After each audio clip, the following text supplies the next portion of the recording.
Здравствуйте, на ТНВ время вечерних новостей. В студии Лина Зинатуллина. О главном к этому часу расскажем прямо сейчас. И вот что сегодня будет в выпуске.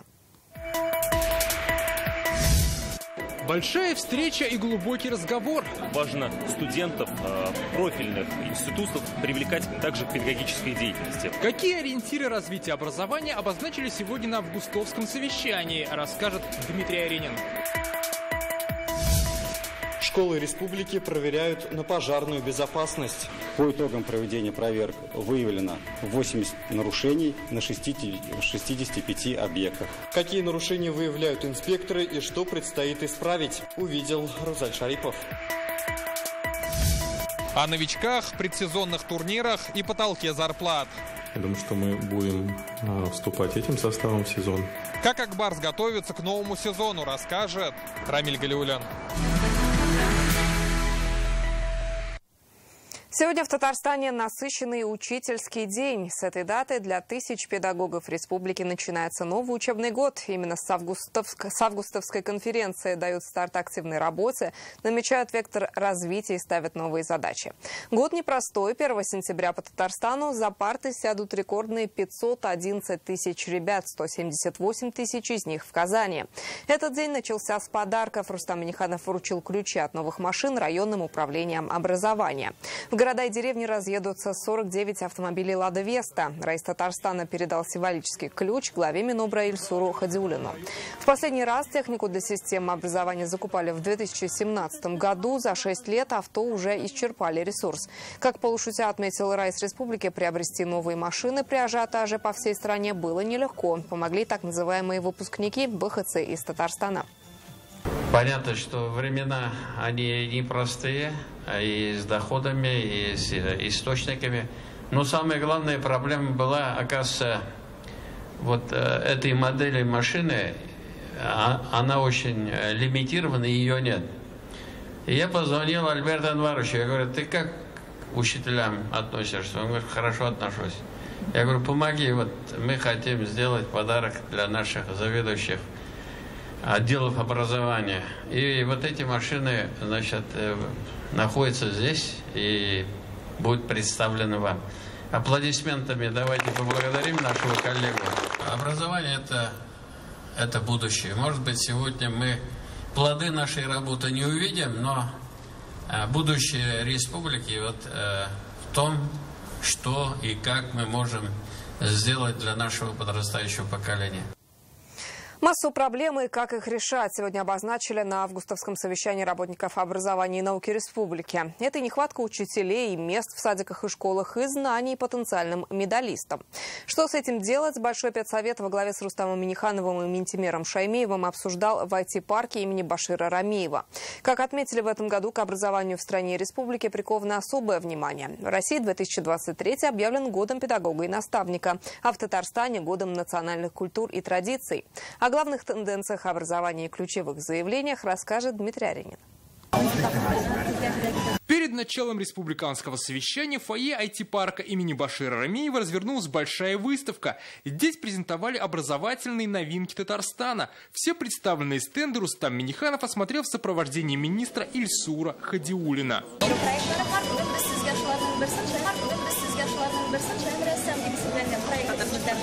Детский татарский телеканал «Шаян ТВ» в новом сезоне выпускает продолжение образовательного проекта «Шаян художник». Благодаря 20 тематическим сериям дети научатся рисовать и познакомятся с культурой и традициями народов республики.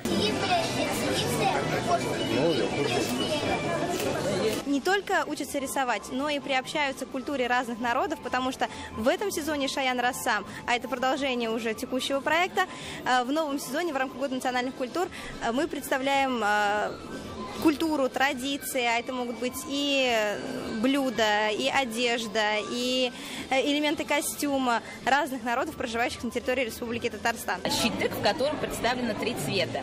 И здесь на внимательность эта игра. В этом году при поддержке Рустама Минниханова и комиссии по родным языкам 100 детских садов республики получат новые развивающие игры. Это умные развивающие игры, которые развивают интеллект, креативное мышление, критическое мышление. Но самое главное, через игру мы учим детей татарскому языку, татарской культуре. В начале пленарного заседания с видеообращением выступил министр просвещения России Сергей Кравцов. Он отметил, в стране продолжается создание суверенной системы образования. В прошлом году федеральным законом были утверждены обновленные общеобразовательные программы, единые для всех школ. Они разработаны и утверждены по всем учебным предметам для всех уровней образования. Программа вводится 1 сентября. Как отметил Рустам Минниханов, сейчас возрастает роль учителя, и нужно уделить особое внимание подготовке кадров. К началу нового учебного года в Татарстане не хватает около 2000 учителей. Особенно остро ощущается нехватка преподавателей математики и физики. И, конечно же, статус, авторитет учителя – это очень важно. Вот наши конкурсы по лучший учитель, также надо это обратить внимание на профподготовку для профессиональных наших ресурсных центров. Также нельзя забывать о преподавателях наших вузов. Решение проблемы нехватки преподавателей на своем примере предложил казанский учитель математики. Молодой человек переквалифицировался из инженеров в педагоги. Важно студентов профильных институтов, профильных университетов привлекать также к педагогической деятельности, проходя курсы переподготовки. Ведь эти студенты, эти выпускники университетов могут привить не только те знания, которые может дать учитель на уроке, но и практические навыки. С основным докладом выступил министр образования и науки Татарстана Ильсур Хадиуллин. Как он отметил, в этом году как никогда остро обозначилась проблема доступности школьного и дошкольного образования в густонаселенных пунктах. Особенно показательными стали Куюки и Новые Шагалеево Пестричинского района. Ведется интенсивное строительство жилых комплексов. В связи с этим хочу отдельно обозначить проблему несогласованности планирования строительства жилья и объектов образования в этих, а также в Высокогорском и Тукаевском районах, которые приводят к нехватке мест в образовательных организациях. Как отметил Ильсур Медшин, проблемы соседей теперь становятся головной болью Казани. Так в столице выросла нагрузка на образовательные учреждения. 40% школ работают в 2 смены. В городе появились школы, где уже 15 первых классов. Безусловно, они работают с колоссальной перегрузкой, что неблагоприятно отражается на образовательном процессе. Этот острый вопрос сегодня находится в фокусе внимания руководства республики, наших коллег из правительства республики. Я уверен, что, несмотря на всю сложную ситуацию, оптимальное решение по сбалансированному развитию казанской агломерации будет найдено. Что касается качества образования, Татарстан по числу олимпиадников стал 3-м регионом в стране после Москвы и Санкт-Петербурга. При этом 10% потенциальных медалистов, а это более 200 человек, не смогли подтвердить свои знания. В зоне нашего внимания находятся результаты государственной итоговой аттестации выпускников, претендовавших на награждение медалью за особые успехи в обучении. К сожалению, в ряде районов более трети из них не смогли набрать 70 баллов по предмету по выбору. Это тревожный сигнал, уважаемые коллеги, требующий тщательного анализа. Чтобы повысить качество образования, Татарстан собирается взять пример с Москвы и внедрять современные цифровые технологии. Со столицей республика планирует создать единую цифровую экосистему. Мы заканчиваем доработку искусственного интеллекта, который позволит нам действительно обеспечить персонализированную поддержку каждого ребенка в процессе обучения и выстраивать ему, так скажем, индивидуальные рекомендации по дальнейшему обучению. Я думаю, что до конца 2023 года мы в МЭШ эту систему масштабно запустим. Поаплодируем Москве.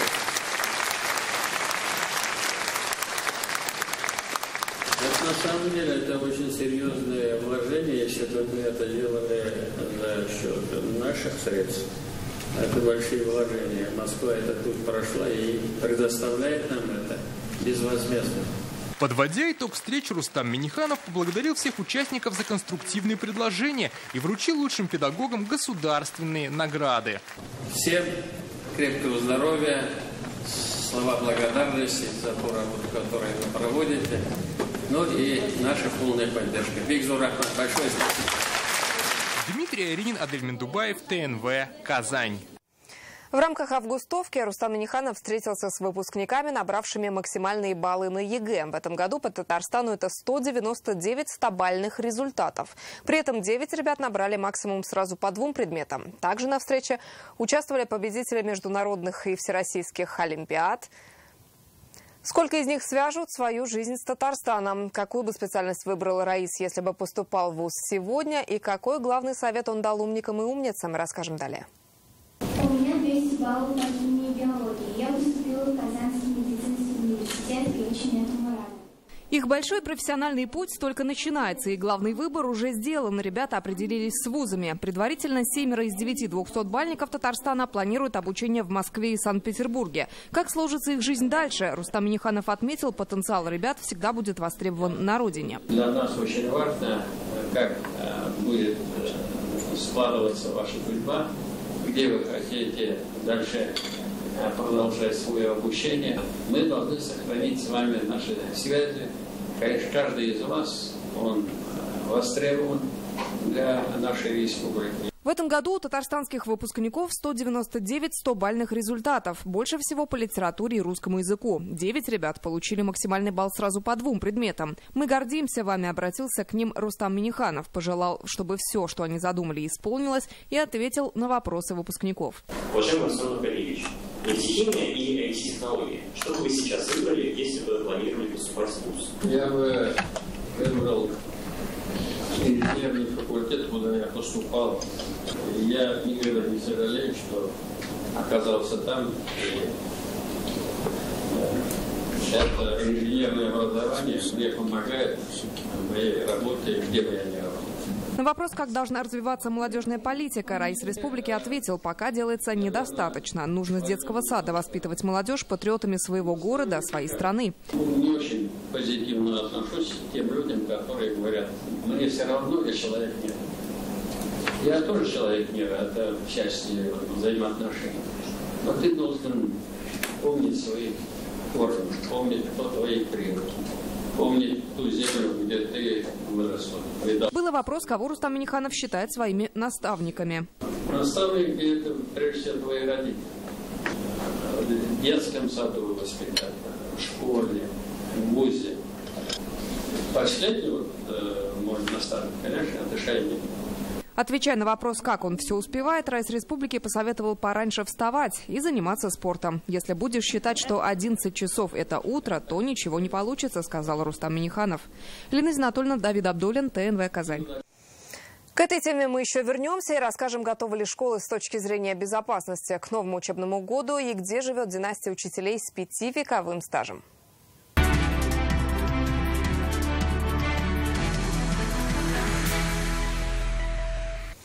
Вахитовский суд Казани сегодня отправил в СИЗО экс-руководителя отделения Средневолжского филиала Ростехинвентаризация Федеральная БТИ.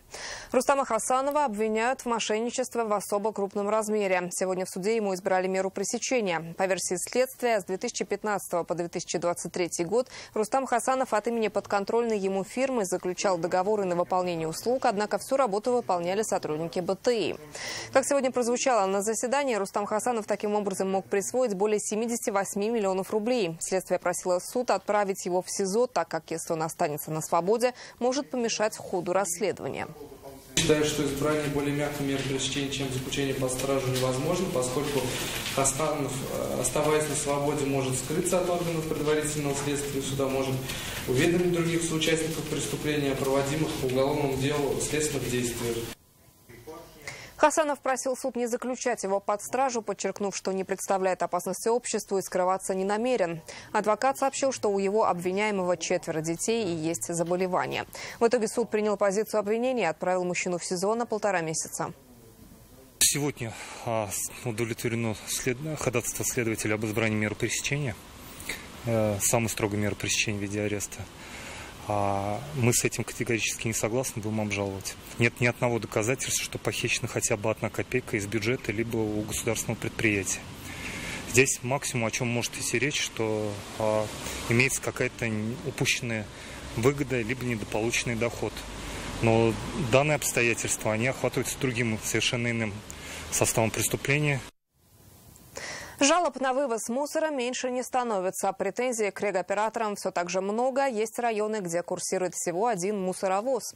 Эти и другие вопросы сегодня обсуждали на заседании штаба в Госкомитете по тарифам. После отчетов выяснилось, в Спасском районе уже 2 месяца работает одна машина, но регоператор об этом почему-то не знал.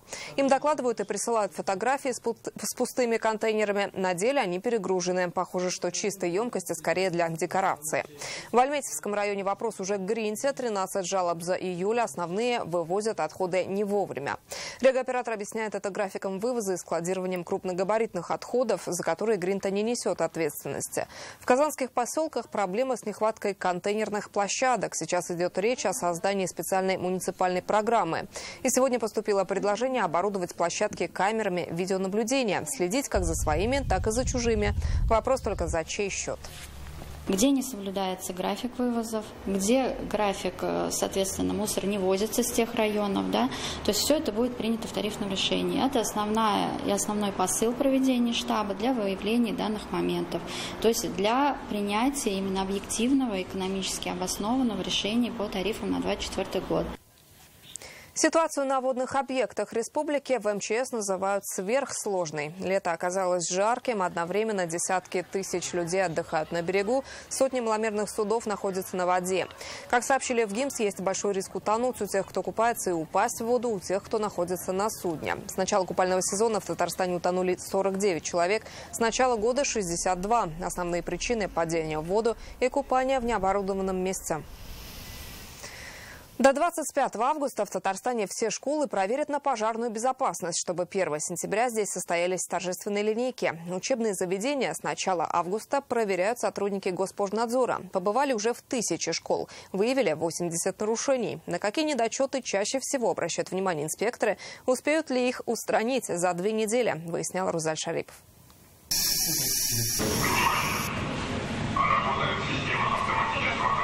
Это нереальная угроза, но включаются все оповещатели по-настоящему. В 187-м лицее Казани идет проверка. По сигналу тревоги на пульте охраны понимают, в каком помещении возгорание. В это время все, кто в здании, срочно эвакуируются. Автоматические системы оповещают о ЧП пожарных. Что происходит здесь, в безопасной зоне, во время сработки? В безопасной зоне во время сработки данный лифт опускается до 1-го этажа, и, соответственно, автоматические двери открываются и не закрываются. Такие рейды с начала августа Госпожнадзор проводит во всех школах республики. Сотрудникам учебных заведений напоминают схему действий при пожаре, а здания осматривают на соответствие всем требованиям. Исправны ли пожарные извещатели, заправлены ли огнетушители. В актовом зале лицея сегодня обнаружили, что не все стулья прикреплены к полу. До начала учебного года здесь обещали это исправить. В случае возникновения происшествия люди, когда будут эвакуироваться из помещения, они могут подвергнуться панике, и данные стулья могут помешать им эвакуироваться оттуда. Еще одно важное требование, чтобы все доводчики были исправны. Они всегда должны закрывать двери в автоматическом режиме. При пожаре это не даст дыму охватить всю школу. Лицей открылся 3 года назад. В этом году примет 1800 учеников. Здесь 9 запасных выходов. Как правило, одни бывают загромождены оборудованием и мебелью. В этой школе все свободны, убедились инспекторы. В период проведения ремонтных работ где-то выложили коробки на путях эвакуации, пока их убрать не успели, но это дело устраняется в течение кратчайшего срока. Незначительные нарушения имеются также по содержанию первичных средств пожаротушения и обучению персонала требованиям пожарной безопасности. Где-то были у нас недоработки с доводчиками. Все это будет устранено. Это не критично. Все классные руководители буквально в первые дни, естественно, каждому ученику объяснят в соответствии с планом эвакуации пути эвакуационных выходов, ну и, соответственно, алгоритм действий учащихся тоже также будет озвучен. До 25 августа специалисты должны осмотреть 1624 школы. На сегодня проверено больше половины. В 65 выявили 80 нарушений. Инспекторы уверяют, ко дню знаний все они должны быть устранены. Рузаль Шарипов, Лейсан Саитова, ТНВ, Казань. Власти Казани обещали строительство школы в ЖК «Новые Горки», но не нашли деньги. Почему строительство учебного заведения не будет вестись даже в 2024 году, читайте сегодня в интернет-газете «Реальное время».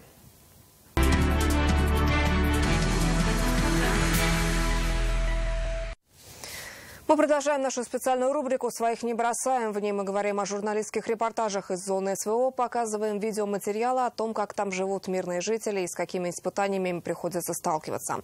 Сегодня расскажем об ударе украинских войск по районам Донецка. Как передают известия, за полчаса произошло 7 обстрелов кассетными снарядами. В общей сложности выпущено 24 снаряда в сторону Кураховки, Орловки и Максимiliaновки. Сейчас в зоне СВО продолжаются тяжелые бои, потому что мы своих не бросаем. Если вы хотите помочь жителям Донбасса, то можете записаться на контрактную службу. Соглашение подписывается на год и больше. Для военнослужащих контрактной службы и их семей предусмотрены материальные выплаты. Вся подробная информация есть на сайте «Герои Татарстана». Детали можно уточнить, позвонив на горячую линию 117 или в военкоматах по месту жительства. Как адаптируются звездные новички, ждать ли в Акбарсе новых трансферов и не повредил ли команде поздний старт предсезонки? Сегодня на эти и другие вопросы журналистов в преддверии нового сезона ответили главный тренер Зинтула Белелединов и генеральный менеджер Марат Валиулин. До старта чемпионата КХЛ больше 2 недель, и сейчас команда выходит на финишную прямую подготовки. Барсам предстоит сыграть турнир в Челябинске. Что нового ждет команду, знает Рамиль Галиулин. Добрый день. Зинтула Белелединов и Марат Валиулин пришли на пресс-конференцию в бодром расположении духа. На хорошее настроение в команде повлияли и последние результаты. Акбарс уверенно выглядел на домашнем Кубке Танека, где он дошел до финала. За 4 матча казанцы забросили 14 шайб. Однако в решающей игре барсы не совладали с трактором. А это значит, работать еще есть над чем. Последняя игра немножко огорчила. Но с другой стороны, у нас сейчас турнир прошел, и возникли вопросы. Мы сейчас будем их исправлять. Тоже неплохо. Поэтому полезные турниры и хорошие, достойные соперники. Второе межсезонье подряд в Акбарсе проходит под знаком звездных приобретений. Команду пополнили Дмитрий Яшкин и Дамир Жафяров из СКА. К коллективу также присоединился Евгений Свечников, воспитанник казанского хоккея. Последние 9 лет нападающий выступал за океаном. По словам Зинтулы Белелединова, сейчас форвард проходит процесс адаптации. Он с командой тренировался только вот сегодня. Он, в общем-то, находится еще не в очень хорошей форме. Бросок заметен. Он бросает очень быстро, резко и достаточно точно. Вот. Что касается остального, игровое мышление, это все надо видеть в игре. Поэтому надо подождать. Как отметили в руководстве клуба, состав укомплектован. Других больших приобретений ждать не стоит из-за потолка зарплат. Будут появляться, если возможности, будем смотреть, какие перспективы, именно обмены, чтобы высвободить, все понимать, что у нас есть потолок, и мы его освобождали, чтобы заполнить определенными игроками. Одно приобретение сделали. Я думаю, что, возможно, еще одно будет, но не именно в эти 2 недели. Я думаю, что мы будем вступать этим составом в сезон. До старта чемпионата важно наладить рисунок игры, подчеркивают в команде. На предсезонную подготовку повлиял и насыщенный прошлый сезон. После него команда вышла из отпуска позже обычного. Ребята отдали очень много сил, и особенно в финальной части. Играли до последней игры, до 7-й игры. И они сделали все то, что могли. И ребята и с травмами играли, я уже об этом говорил. И я считаю, что вот этот период, который мы им дали возможность отдохнуть, восстановиться. Впереди у барсов еще один предсезонный турнир. Через неделю команда сыграет в Челябинске на Кубок Губернатора. А уже 1 сентября стартует новый сезон КХЛ. Акбарс начнет его матчем с ЦСКА. Рамиль Галиулин, Игорь Романов, ТНВ, Казань. Наш следующий репортаж об удивительной династии из Елабужского района. Общий педагогический стаж семьи Захаровых более 500 лет. Половина учительского коллектива школы села Большой Шурняк была из их семьи.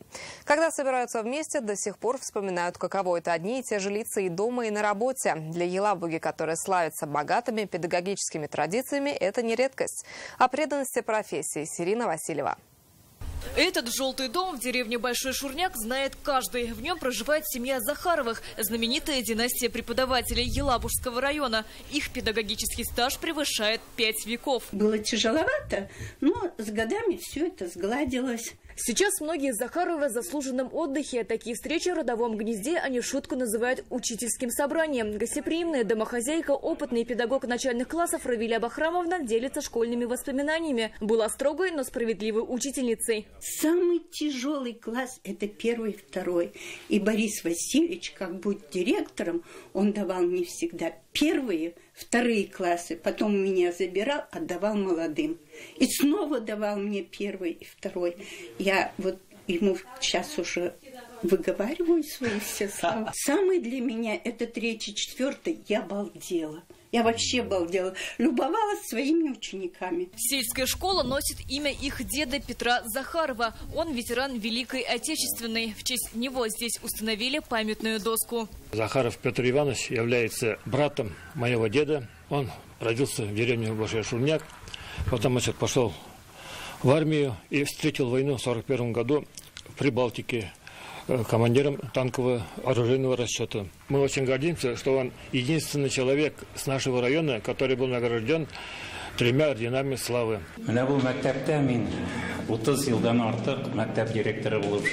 Борис Захаров рассказывает, директором этой школы он проработал более 30 лет. Причем в коллективе большинство были представители их семьи. Сестра заместителя, супруга учительница начальных классов.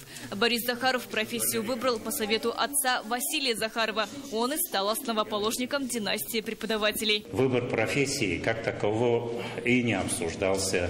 Мне очень нравился именно предметы физика, математика, поэтому я решил поступить в физико-математический факультет Елабужский. Тогда как-то и в обществе профессии учителя было на довольно высоком уровне, поэтому сразу же пошел в школу. Это и неудивительно, ведь в Елабуге богатейший опыт подготовки учителей. Город славится педагогическими традициями. Вот и у Захаровых верность профессии сохранили их дети. Сын Руслан и дочь Лариса, окончив пединститут, тоже пришли в школу. Вот в этом коридоре у нас проходила линейка. Линейку вел папа. Он у нас здесь ругал, всем говорил, всеми. Но отдельно дома никаких нареканий я не слышала. Татьяна Каишева, родная сестра Бориса Захарова, в школе более 40 лет. Разработала собственную программу преподавания родного языка. В работе с детьми особенно эффективным считает методику строгого взгляда. Мама подсказала этот метод. Говорил, если дети на уроке не слушаются, не повышай голос. Просто сиди и смотри им в глаза. Дети сразу успокаивались. Захаровы называют свою профессию вечной. Они уверены, учителем может быть только тот, кто честен перед детьми и самим собой. Сирина Васильева, Алмазиадинов, ТНВ, Елабужский район. Это все новости на сегодня. Сейчас прогноз погоды. А я с вами прощаюсь. До встречи.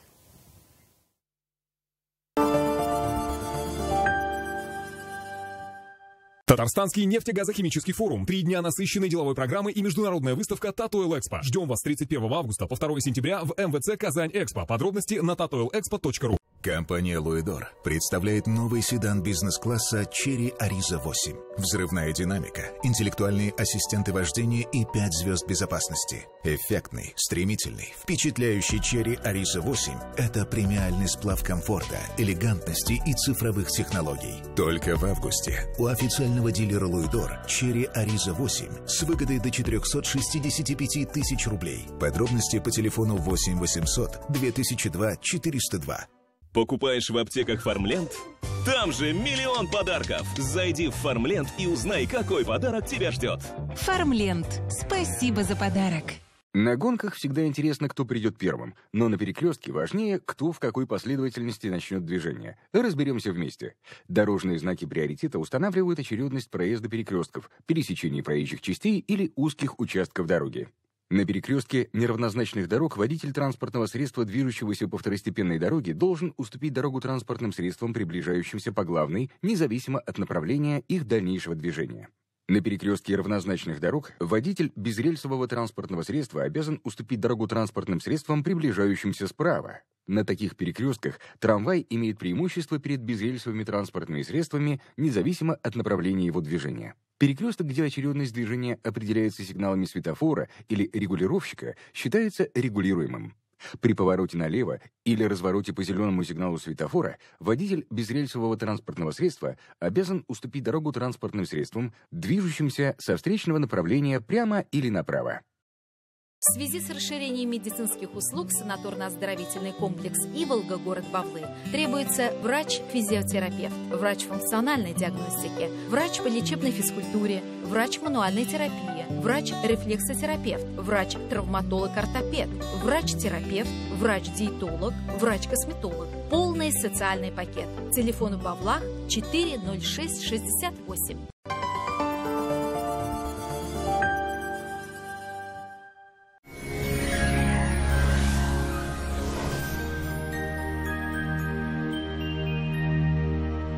Банк Аверс оказывает весь спектр банковских услуг для частных лиц и корпоративных клиентов.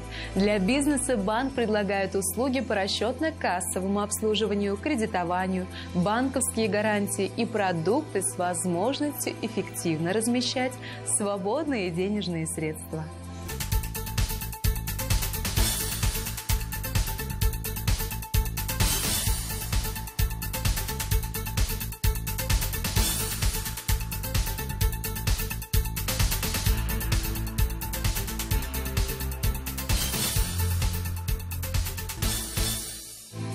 По данным сервиса Яндекс.Погода, в Бугульме, Бавлах и Азнакаево в предстоящие сутки будет малооблачно и без осадков. Ночью 18, днем до 30 градусов тепла. В набережных Челнах, в Нижнекамске и Елабуге без осадков. Ночью плюс 18, а днем очень жарко, до 32 тепла. В Агрызе, Менделеевске, Актаныше переменная облачность без осадков. Ночью около 16 градусов, днем 31 градусов жары.